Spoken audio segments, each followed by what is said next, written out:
masterclass today, which is on creating a productive studying environment for yourself. So I want you to just do a little assessment, take a look around, look at your study environment, and if you have a piece of paper and a pen, grab a piece of paper and pen or whatever you like to write with. So you can take a little bit of a note. We're going to do a quick little assessment for the start of today. So when you look at your study space, I want you to rate yourself from a 1 to a 5. 1 is you strongly disagree with this statement. 5 is you strongly agree with this statement. My study space is free from clutter and distractions. Write yourself down a 1, 2, 3, 4, or 5. Again, I have adequate lighting that reduces eye strain. If you have really great lighting, 5, not so much, 1. My desk and chair are set up to provide good posture and comfort. Give yourself a 1 through 5. The temperature in my study area is comfortable and doesn't distract me. Again, give yourself a 1 through 5. I use specific scents, sounds, or visuals that help me focus. 1 through 5. I have a plan in place to minimize digital distractions. 1 through 5. I feel calm and focused when I enter my study area. 1 through 5. I have a designated routine to signal my brain that it's time to study. 1 through 5. All right, add up your numbers right there and figure out what your total is of all of those numbers. I'll just give you just a second to do that. Once you've done so, go ahead and put your number into the chat.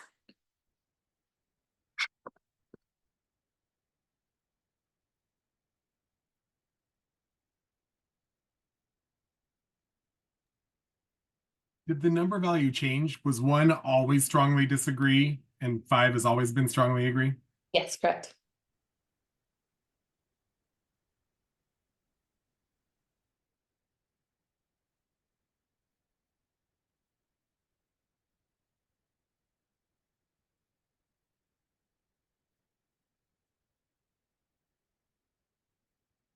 All right. Wow. So some people have an incredible study environment. So maybe you'll learn a few tips today. Maybe this is all something that you know.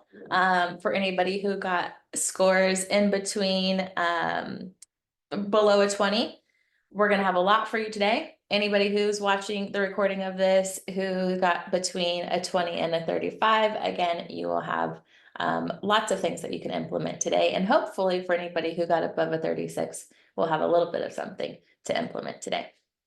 So let's start with decluttering your space. Identify essential items that are important for your space. Whether, I'll just give a prime example right now. Next to me, I have 4 notebooks. Are 4 notebooks essential to my space in this moment? Probably not. So I would go through and say, okay, I don't need all of these notebooks. Let's put these where they go, put things where they belonged. And it seems almost counterintuitive to take time out of your study schedule to sit and organize your study environment. But if you are in the moment where you're like, there's some stuff around here that I could declutter really easily, take some time out of your study schedule. You have permission, and just get your study space in a organized manner for you. And everybody's organization is different. Some people is clean and pristine. Some people is organized chaos.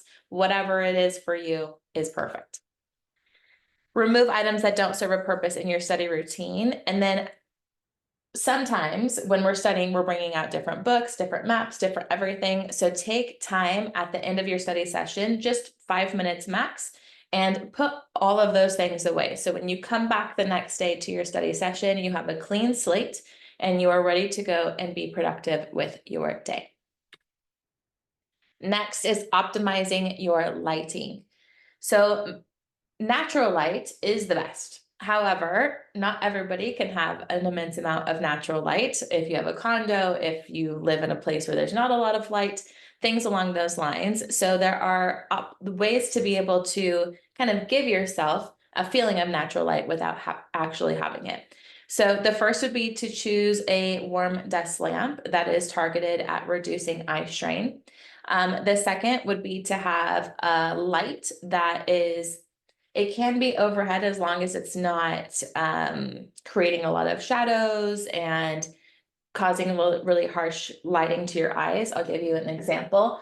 I researched the crap out of having a perfect study environment, and one of the lightings that it really recommended was called a Sputnik lighting. So I'm just gonna give you guys a little view of what that looks like if I can. So that is mine that I have overhead, which creates an immense amount of light in my study or in my office because I only have one window because I'm in a condo. So that is a lighting example for you to have. If you're sitting in the evening, try to have dimmable lights that will kind of create and adjust the match the time of day. If it's night, of course, we don't want to match it being dark, but having that feeling of light coming in will be really helpful, one for your eyes as well as for your brain when it comes to studying. Next is ergonomics. So assess your chair. Is your chair comfortable? Is your chair productive for you? Are you like me and you're constantly moving around and you want your feet on the desk and then you want your feet behind you and then you want to sit on your feet? Maybe invest in an ADHD chair or a cross-legged chair or things along those lines that allow you to still sit in unique ways but be supported at the same time. If anybody wants a link to what the chair is, I'm going to put it in the comments in the description of the recording. Alternate between sitting and standing. If you have a standing desk, set a timer to make that standing desk rise if there's a timer for it. If not, set a timer on your phone, on your watch, on your handy dandy timer next to you, whatever it is, and remind your body that movement is beneficial. And every 30 to 45 minutes, switch from sitting to standing. That helps you, one, not be so stiff during your study routine. Also, it helps you just refresh your focus in between each of your Pomodoros if your Pomodoro is a 30 to 45 minute window.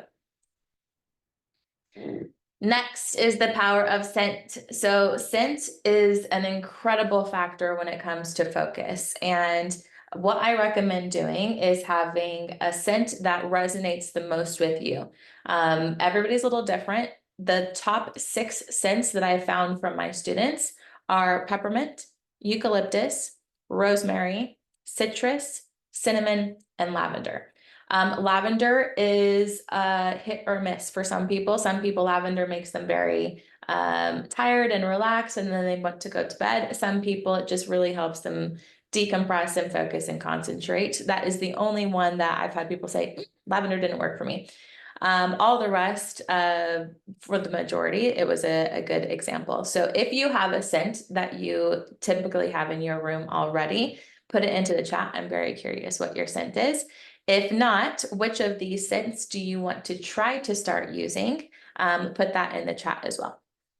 And the way we go about using these scents, it can be multifaceted. You can have a diffuser, you can have a candle, you can have a bottle of essential oils next to you that you put on your hands right before you start. You kind of put them on your hands and kind of breathe into your hands and like breathe in that scent.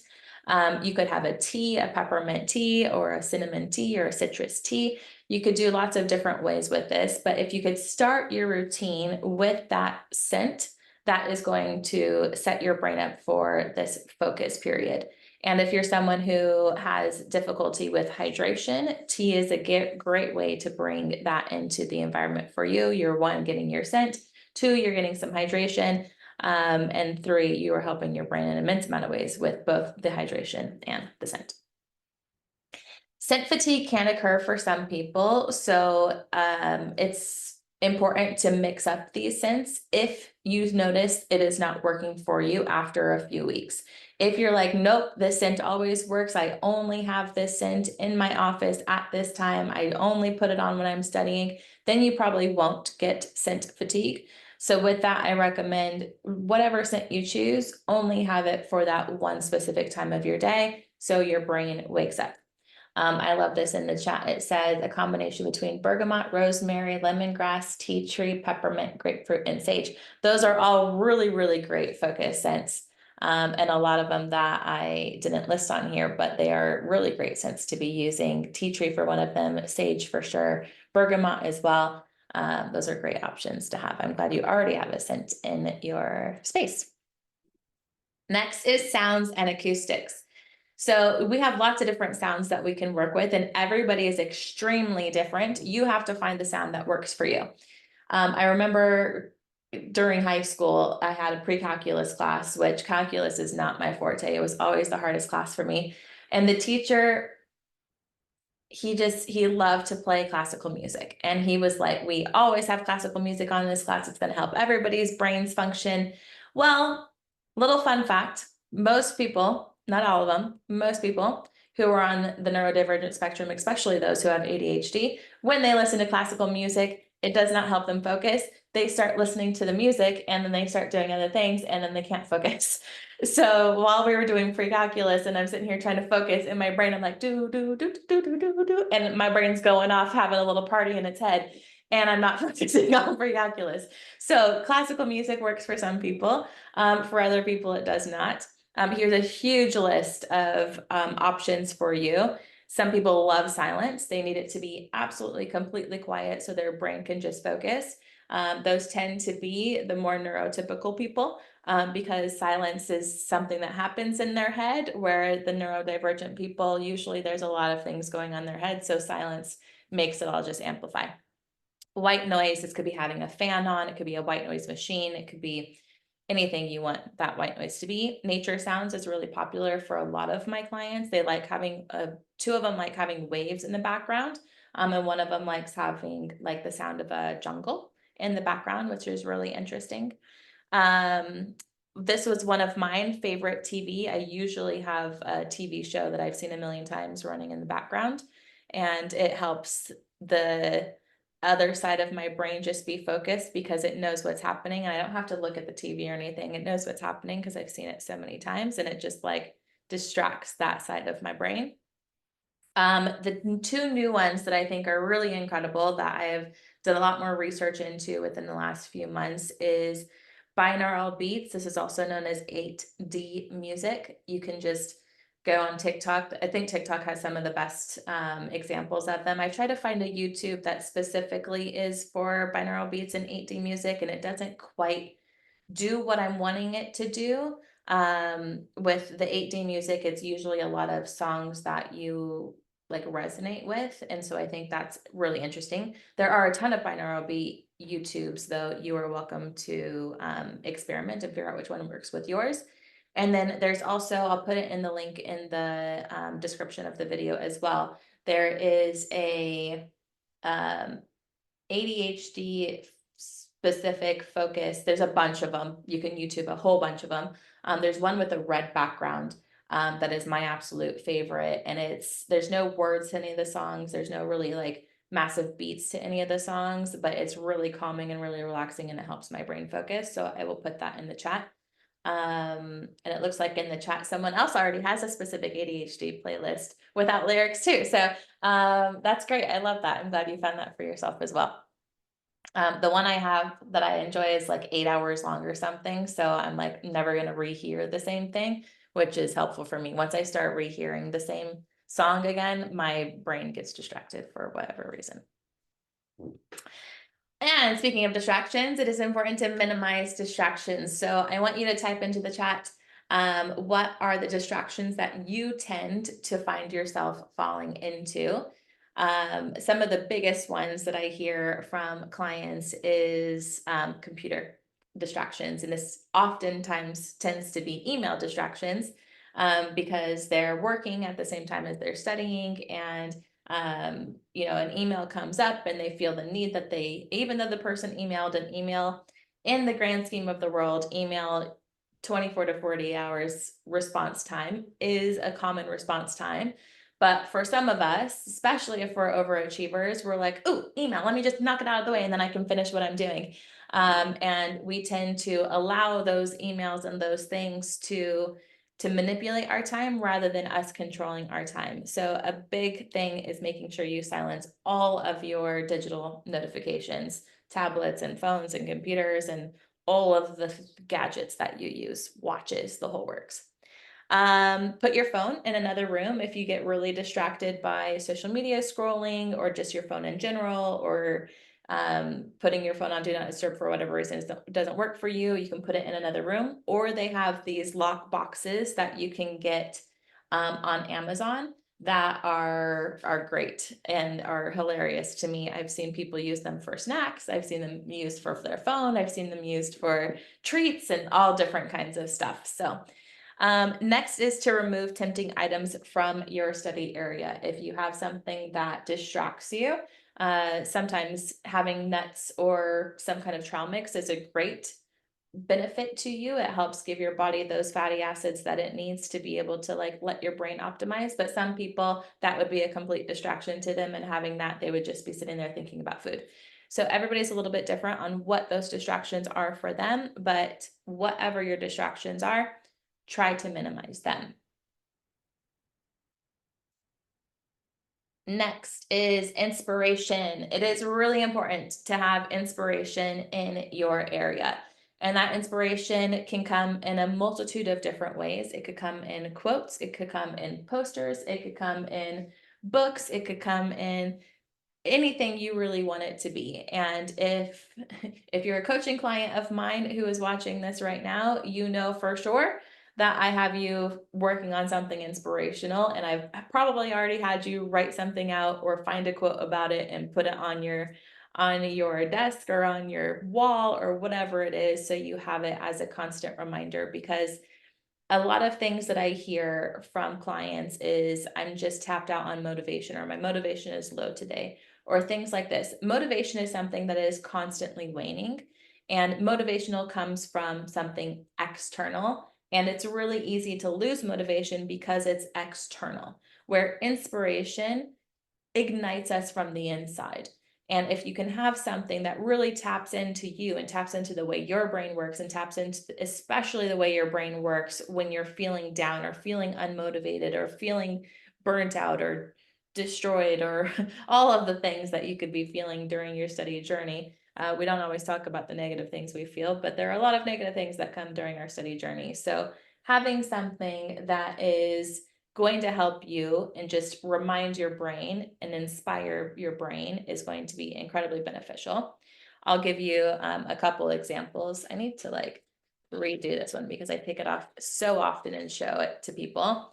So I like to say I am a recovering perfectionist. I suffered from toxic perfectionism for a lot of my life, and it's something that I work on constantly to make sure that I strive for consistency, and I strive for excellence, and I strive for greatness, but I no longer strive for perfection, because perfection is poison and perfection is very toxic. And I've done a lot of different things to work on that. But one big thing that I do in a daily practice is I have this sitting at my desk. It's right on front. I tape it right to my screen, and it says, "Do it messy, do it scared, do it anyways," to remind myself things don't have to be perfect to launch them. They don't have to be perfect to put it out into the world. And there's always an ability to make things better. There's always an ability to revamp something, to do another iteration of it. It doesn't have to be perfect to get it out there, because if you're waiting for it to be perfect, it's never going to get out there, because you're always going to find something to do to make it better. Next one is kind of a very similar one. It says, "All great things require small steps. Keep going. You've got this." This is specifically for me to remind myself that I don't have to do everything all at once, because I have these big visions, these big plans, and I want to start on this task that's all the way down here. But when you start on something that is so far-fetched and so far from your grasp, you never really start because it's so far away. And think about like ladder rings, for instance. If the ladder is, the first step is above your head, and you're like trying to jump to get to it, you're going to use so much energy to be able to even jump to get to that. By the time you maybe get your hand on it, it's going to be really hard to pull yourself any further, because you don't have anything for your feet to help you. It's like total upper body strength. Where if you have small steps, you can just and make it nice and easy and be more beneficial for yourself. Here's some too that I'd like to have on the screen as well. If you believe in yourself, anything is possible. And I absolutely believe that. I know there's people who may be watching this or hearing the recording of this and saying, no, anything is not possible. But I promise you, anything is possible. And if you are ever doubting yourself, please just schedule a session with me and we will make you realize that you can do anything. And I love this one as well because so many people think consistency is doing 100% of the time, where that is not true. Consistency is doing as much as you can in that day. And sometimes consistency looks like a little bit less than 100% every day. Some people, sometimes it's, I can do this much this day and this much and then this much and then this much. And then sometimes it's doing it every other day. And all of this is still consistency. Doing things 100% of the time, 100% to the max, that is perfection, and it's just not achievable. So if you can get yourself to focus on consistency rather than focus on perfection, you will do yourself a great service. So let's talk about having a pre-study ritual. A pre-study ritual is something that you do every time you sit down and you get into your study routine. This is to signify to your brain that this is study time. This is time to focus. I do this every single time, so it amps my brain. This would be similar to having a warm-up when you go to work out. Not everybody does warm-ups, but warm-ups help trigger your brain as well as trigger your body to function optimally for that workout session. So you're going to come in, whatever that study routine is, I want you to start thinking about it and start on that paper that you have next to you. Start jotting down what your pre-ritual study routine is. You walk into your office, what happens? Do you turn the light on? Do you light your candle? Do you turn on your diffuser? Do you put essential oil in your hands and start to breathe them? Do you sit down and do a breath practice to get yourself really centered like we did when we started our session today? Do you have a notebook next to you that you always follow and you do that every time you start doing your study session? So you're making sure you're always working on your top priorities. Do you always go back and recall what you did the day before to get your brain primed, to get you set up to start the next study session? There are so many things that you could do to start your pre-study ritual. So I want you to start thinking about, what does that pre-study ritual look like for you? Do you already have one? Do you want to add to it from things that you learned today? Have you never even thought about it and you're like, ooh, I should do that so my brain is nice and primed? Put into the chat, let me know a little bit about what you're thinking when it comes to your study routine. Next is a follow-up to that question, and is, what will you start to implement today? What did you learn today? What captivated your senses today? What is something that you aren't already doing that you would like to implement doing today? And again, go ahead and put that into the chat once you have decided what you've implemented. And if you're like, no, I literally do all of those things, this is just a nice little refresher for me today, that's cool too. Then put that in there. It was a nice little refresher. I already have the best study routine and I don't need to adapt it. Either way is good.